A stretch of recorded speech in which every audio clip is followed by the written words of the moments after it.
Now that's the shelter right there. Look at that beast. I should have just pushed on and tried to make it down here last night. I was too tired.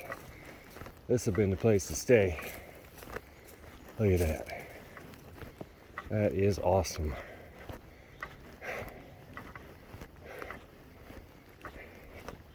You start running into places like that. Most of them barely a bunch of logs stacked on top of each other.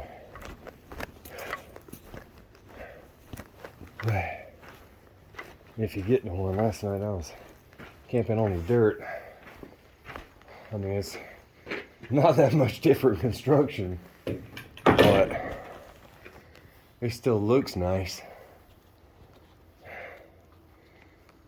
It's got like benches and fire pit and everything. This is a good little place.